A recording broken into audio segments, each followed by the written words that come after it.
Okay. Hi, Alex. Hi, Aaron. We're on live. Let's wait a few seconds to get people on board with us. Good evening. Good evening. So when they were little, it was very fun when it was snowing. Now there's no, okay, it's snowing. Oh, okay. It's I like think everything else. it goes for everything. Yeah, It's the exactly. same answer for everything. Absolutely. They saw everything on the Absolutely. screen already, so it's not such a big deal. Yeah, no, as long as there's internet, then really nothing else really matters at this point. Yeah. But I mean, they managed. We had a vacation a couple of years ago in Germany in Black Forest, and then somehow we were cheated, and there was no internet at the house that we rented. And then, of course, kids were like for 24 hours, they were just junkies, looking for looking for it. But then suddenly they discovered other things. So I mean, I uh, know it's terrible. Nowadays, everybody is if there's no internet, there's like this tension exactly like junkies. Where is it? Where is it? Why don't we have it? How come there's no internet? it's like without Waze or GPS, we're lost. Completely, Forgot about the completely, maps and. completely. Okay, I think we should start. People are starting to come in and we should start. So, good evening to everybody. My name is Julie Thompson. I'm an attorney since 1996 and I own a private practice in Bet Shemesh. My main focus is estate planning and elder law, which means preparing wills, enduring power of attorneys, trusts, and advising on estate and US and Israel tax issues relating to people with dual citizenships. From my exposure with people, with the elderly group, I decided to host talk sessions with various professionals who deal with issues relating to seniors. And because a lot of seniors plan for retirement and actively manage their savings after retirement, a number of investment scams have been targeting them in particular. So today we're going to talk about elderly fraud basics, what to look out for, and how to protect ourselves from internet fraud. And before we start, I'd like to introduce my two speakers for today. So, Alex Gaft, who is a certified fraud examiner and certified in financial crime prevention, correct? Did Yes. that right? Hello. And good, and has led highly sensitive and complex fraud and forensic investigations worldwide. And Aaron Katzman, who is the president and CEO of Lighthouse Capital, a boutique wealth management firm based in Yerushalayim. And he has over 20 years of experience helping people open and manage their investment accounts. So before we actually start into the nitty gritty, I want to open up with a recent case that I heard of in the news. Um, Israeli police are investigating dozens of cases recently to do with criminals who are taking advantage of the corona panic to basically break into other people's house. And recent case was somebody who was a 67-year-old pensioner who had a call from a non-traceable number. And the man introduced himself as a representative of the Ministry of Health and told him that due to exposure to a verified COVID patient, he and his whole family who's living with him have to basically be examined urgently and immediately and go to their Kupat Cholim, which they did, which meant the house was empty. And when they returned, they found that the house was broken into. Jewelry and money and very expensive items were basically stolen, and the house was a total mess. And when he was asked by the police, he said, I'm a law-abiding citizen. I thought it was a real message. It was a real phone call. The guy on the other side sounded real and very serious. And I had no reason to believe otherwise. So with that optimistic story, I'm going to transfer the microphone to Alex. Can you please explain a little bit more in depth about the types of abuse that we should be aware of? Okay. So first of all, Miri, thank you for inviting me. It's a pleasure. I think that this topic is very, very important, and of course, talking to my own parents, from time to time about different related topics. I know that this is something that is of interest to people of their age group. So I'm very happy to be here. First of all, please don't become paranoid as a result of this webinar. Me being paranoid, it's my like professional necessity, but please don't become paranoid like me. Just know that basically elderly population became a target group for criminals, and just be careful and trust your gut feeling, because obviously you have a lot of experience, much more than probably three of us together, and just listen to your experience and your senses, and like I said, your gut feeling, and then immediately you will pay attention to red flags that I'm gonna describe further on, and then just don't become a victim. Don't go easily with those crooks and fraudsters. And also, I think it's a good advice also to read again some of the O. Henry stories, because most of investment schemes and other schemes, they have been described there, and nothing new has been invented since then. So those crooks, they just do the same thing over and over again, basically hoping that we either haven't read O. Henry or just forgot those stories. Okay. So most of the schemes, they are around a term called social engineering. What is basically social engineering? This is an activity that is used basically to trick you into doing something. So this is psychological manipulation of people, and pressuring them into doing something that under regular circumstances they would never do this thing, like a myriad example that just, I mean, leaving your apartment and leaving something unguarded and going somewhere, and by this allowing those crooks to just break in, or I don't know, to leave your wallet on the table basically somewhere and just go away. So this is a great example. And usually there is an impersonation involved as well. So in this case, the crook impersonated representative of Ministry of Health. And in many cases, this is the best option for them to impersonate someone official, like NHS in UK, or a representative of any official entity in the States, because obviously people, they're disciplined, plus they trust the authorities, and they never question such an approach if it sounds professional and solid, and if the crooks use proper keywords, and they know, of course, how to talk to you, and what terms to use, and how to pressure you into doing something. So they manage to overcome your natural controls. They manage to present it as something unconspicuous. And here you have to use this gut feeling to sense that something is not right, something is not proper, and maybe you need just to rethink or double check. So they can also represent themselves as someone from your bank, someone from your Kupat Holim, someone from any place where you need your personal details or your password. So they can later on, of course, to take over your assets or your account.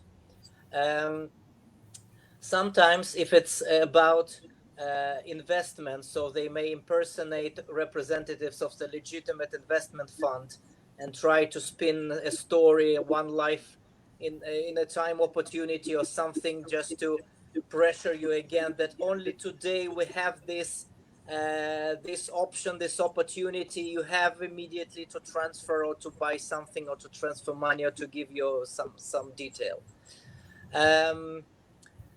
Okay, so this approach to you using social engineering can come via phone or via email. via SMS, via WhatsApp. So any communication channel available to them, they will use it. So with this, I hope that I explained the term properly. We can move into another term that you should be aware of, and it's called phishing. And I'm sure that most of you know what it is, but you have to know that phishing now, it's a very broad term, and it comes in many forms. And basically, like I said, it includes both emails and both SMS messages and messages coming from any app, communication app that you use, WhatsApp, Viber, Telegram, Signal, any form. And again, here they try to impersonate someone. So you can receive an SMS allegedly from your bank or from PayPal or from your internet provider. And usually, this message, either email or another form, will include a link that you have to press. And of course, there will be a story around it, like we saw some suspicious activity in your account. Please log in and provide your password or your account details, so we may verify that it was your activity. So it will look very legit.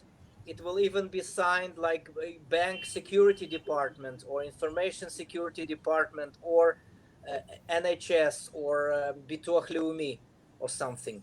But you have to press the link, and then this link takes you to a malicious site where you're asked to input your either private information like Teudat Zehut or account number, or you're asked to log in. So basically, you give the fraudster your password, your username, and any kind of like secret questions that you have, and then you're able to log in into your account or any place where you store your personal information or your assets, and then of course they will do their thing, their fraud. So also very popular, a message coming from a Microsoft support team, like you have a problems with your computer, you have a problems with your phone, coming from a company that supports your phone, Cellcom or partner or anything. So my advice is to, if it comes through SMS, just disregard it. That's what I tell my parents, at least, because I mean the chances that your bank or any serious company will provide such instructions to you via SMS, they're almost nil. If your bank or other things, they use two-factor authentication, which means that you log in with your password and then they also send you an SMS with a second code, then it's legitimate. But if it just out of the blue you receive a message telling you to do something, either to disclose your personal details or to log in with your password, then just disregard it, delete it, don't react to it, because if it's a real message, maximum the bank will contact you again through phone or from some other legitimate form of communication. I mean, even email should look suspicious. But for example, how we can check if the email is legitimate. So usually you will see that the address is legitimate. It looks like it's coming from your bank. It will say something, I don't know, bankapoalim.com. But if you hover with your mouse over this address, or if it's on your iPad or iPhone, you just press on it, you will see the whole address it's coming from. And then you may see that actually only beginning of the address is made to look like it's from a legitimate domain of a bank of another institution, but after it you see the real address and it will be something totally not authorized, or just some address. And then basically you can understand that it's a phishing and something is going on, because I mean, a couple of years ago, usually the text had grammar mistakes in it, because those emails were coming from Africa or from Asia and their English was not so good. But now they really did their homework, and the text is perfect. They have all the logos, they copy paste all the signatures and all the right like authentication details into the email, so it looks really legitimate.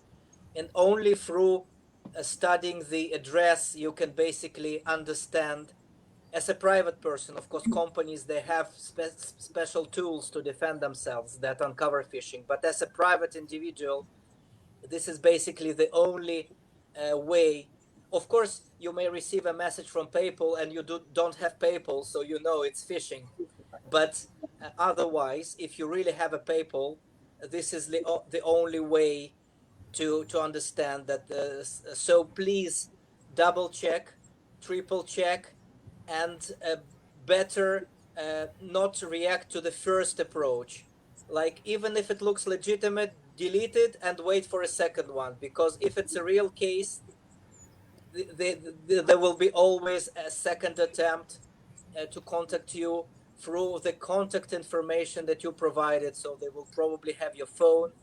And the opposite, if someone just calls you and presents himself as a representative of something, better call back, or just take or use a legitimate type of contact details that you have with you, and check if it's a legitimate approach and not someone trying to just trick you.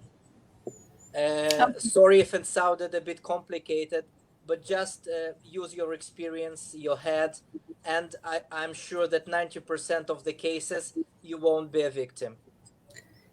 So basically, it's if somebody says today is just for today, this special thing, you should log in. So from what I understand, this is a great red flag. Yeah. I mean, this is a really a not big to red take flag. them seriously. Anything that sounds that someone tries to pressure you, to threaten you, or to create a sense of emergency, red flag. Because no real institution will try to pressure their clients, or to be rude, or to be, or like sound. And I mean, the cases of emergency, it should be like 0.01% of a normal activity. So just be careful. Okay.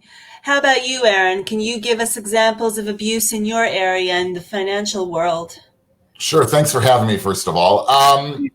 Look, as a licensed advisor, both in Israel and in the US, with money sort of being in the middle, right? Your clients are, they are the target in certain respects. In terms of phishing, I'll tell you a story that happened a few years ago.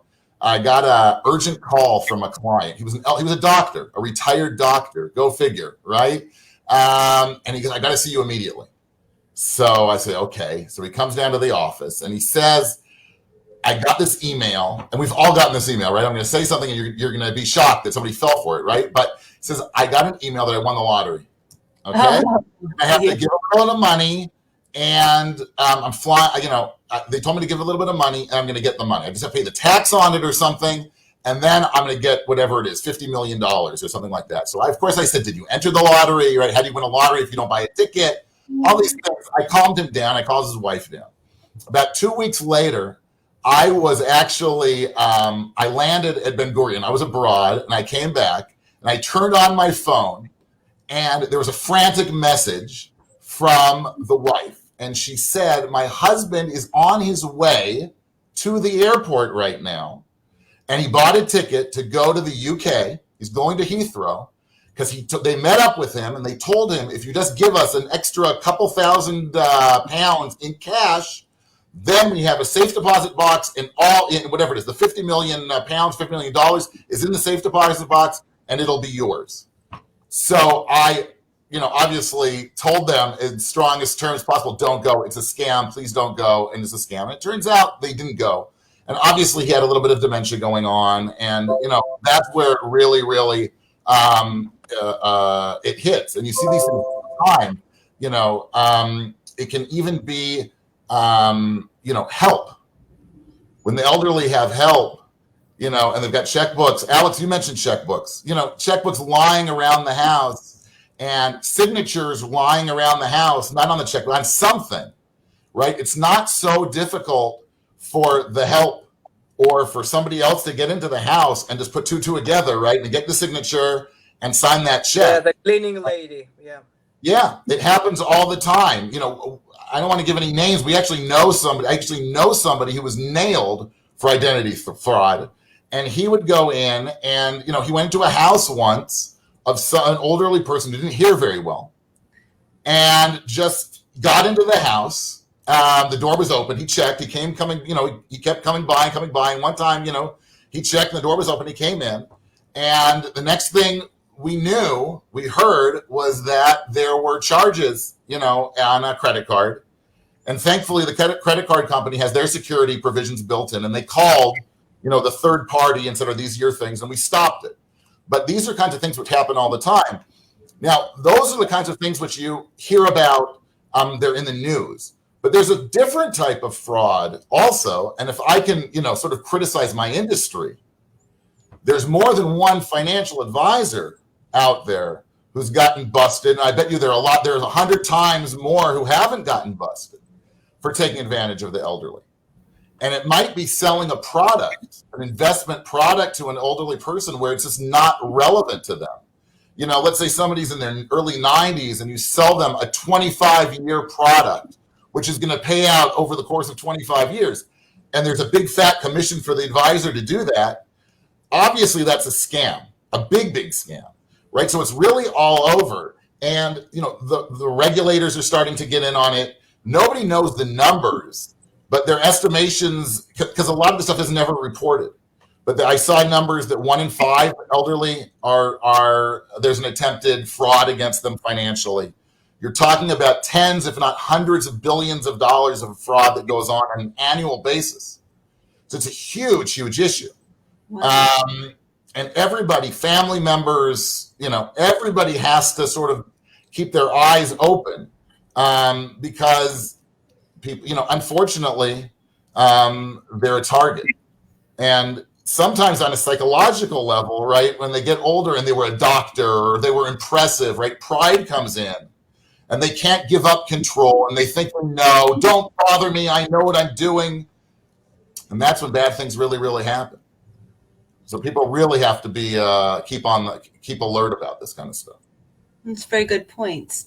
That's very good Exactly. point. You have some very interesting movies on Netflix about those schemes, including what you mentioned. So if people have access, I would recommend watching one. I think is called Dirty Money, and there are others that really give examples and go into the schemes.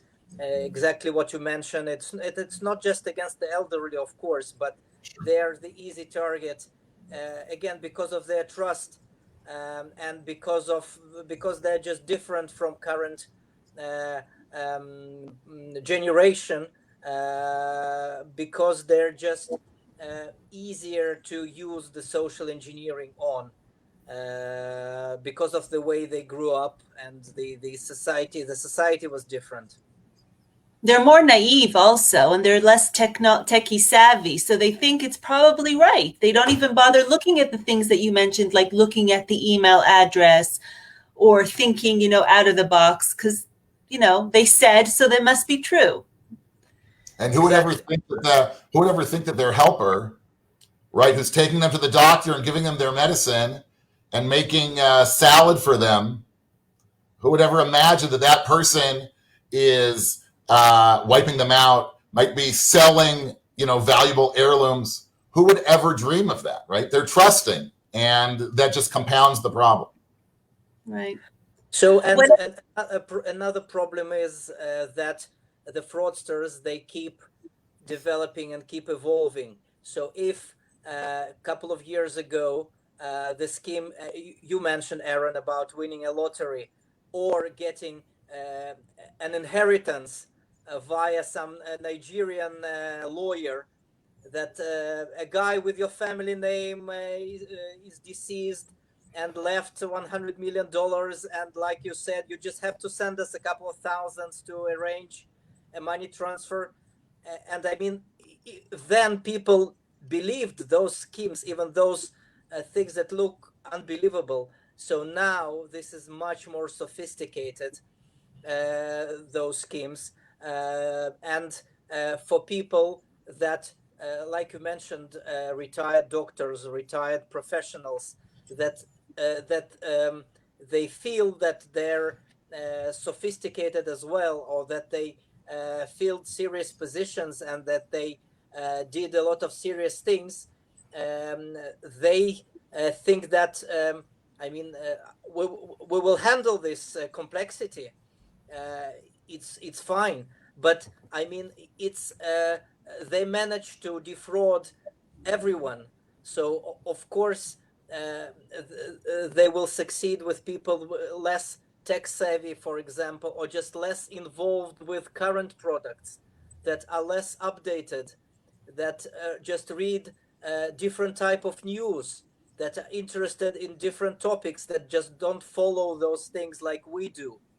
So it's not because you're elderly, or because it's just because you are maybe from different time, and you have different interests, so you're not aware of those risks.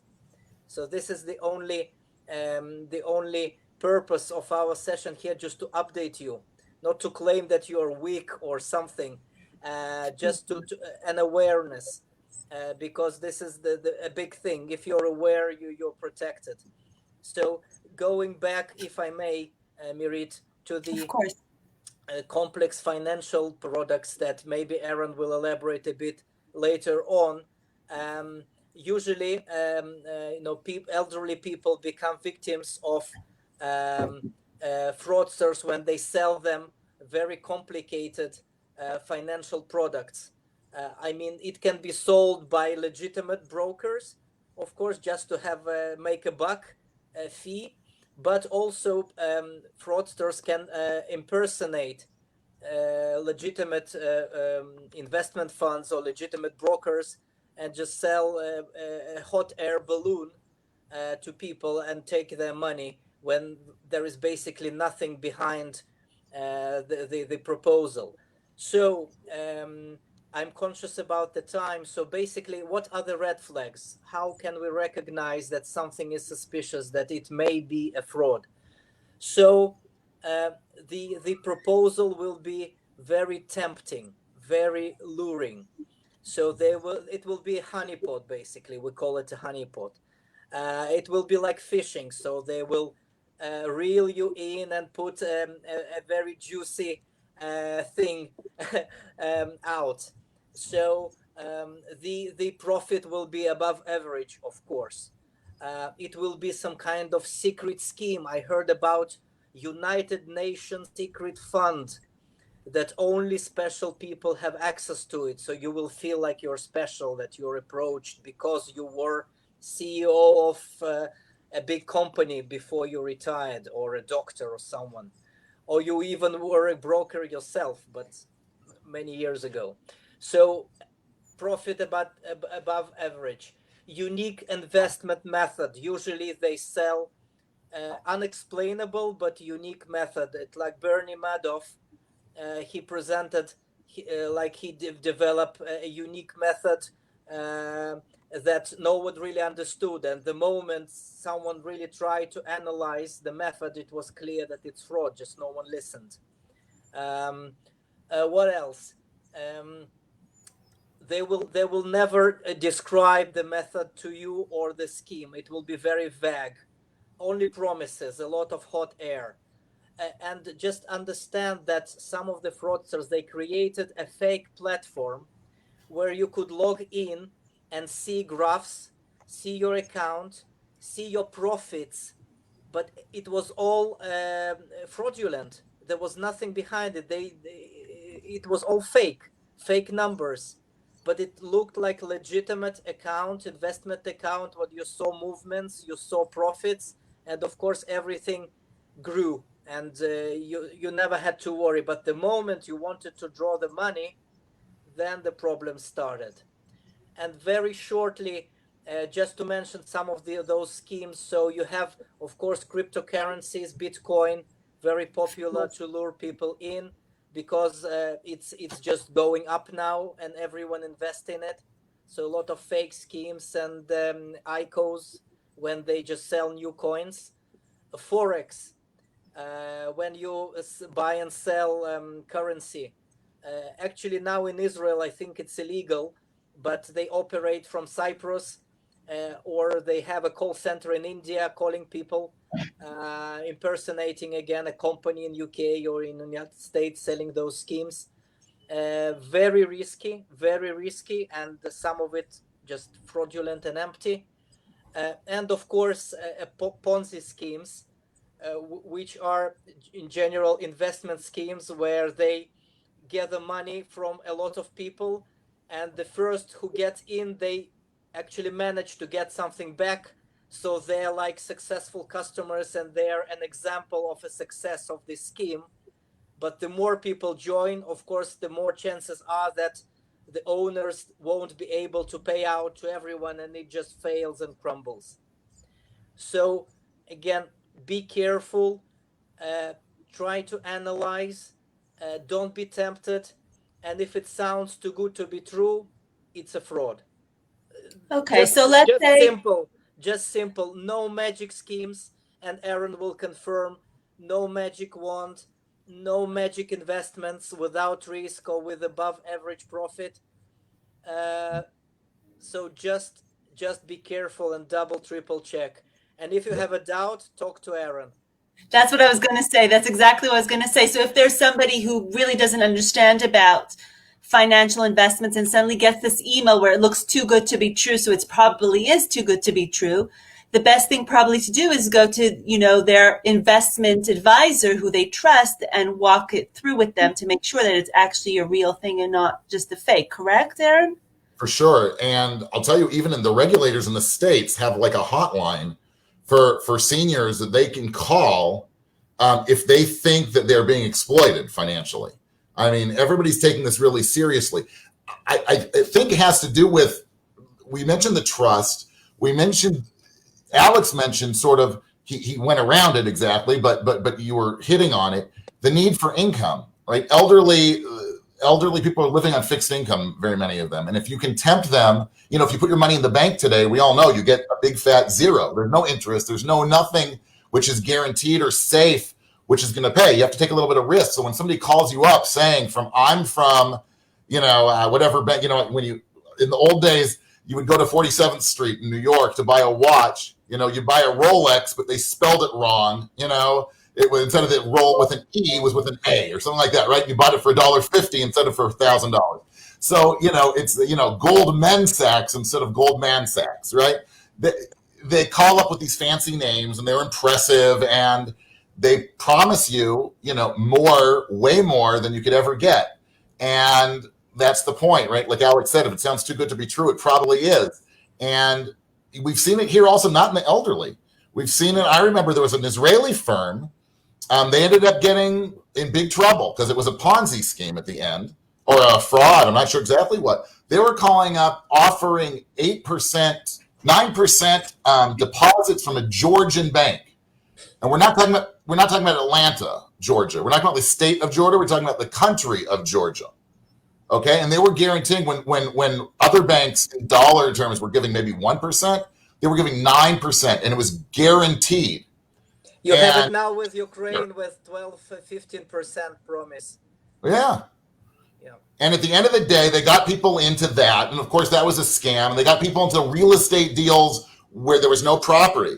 One thing I can tell you, when you're buying this, there's been a lot of financial abuse, seniors and everybody, but for Israelis who buy real estate abroad, because they don't check and they rely on sort of the old boys network.